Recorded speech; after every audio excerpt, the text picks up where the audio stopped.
Since mentioned were sampling plans, there is a statistical tool that discriminates those. The operating characteristic curve. The operating characteristic curve describes how well an acceptance plan discriminates between good and bad lots. A curve pertains to a specific plan, that is, to a combination of N, or sample size, and C, or acceptance level. It is intended to show the probability that the plan will accept lots of various quality levels. With acceptance sampling, two parties are usually involved: the producer of the product and the consumer of the product. In specifying a sampling plan, each party wants to avoid costly mistakes in accepting or rejecting a lot. The producer usually has the responsibility of replacing all defects in the rejected lot or of paying for a new lot to be shipped to the customer.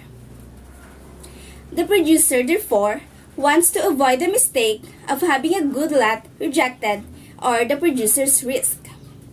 On the other hand, the customer or the consumer wants to avoid the mistake of accepting a bad lot, because defects found in a lot that has already been accepted are usually the responsibility of the customer or the consumer's risk. The OC curve shows the features of a particular sampling plan, including the risk of making a wrong decision, and the steeper the curve, the better the plan.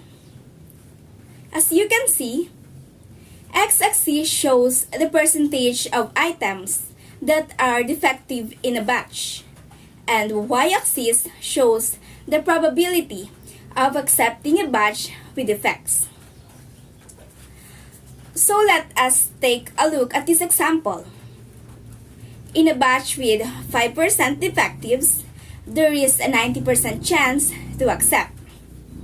Meanwhile, a batch with a 24% defectives only has a 10% chance to be accepted. If you notice, as proportion of defects increases, the chance of accepting decreases. So what does it mean with the curve? The curve goes higher when the proportion of acceptance decreases, as the probability of acceptance increases, and the curve goes lower when the opposite happens.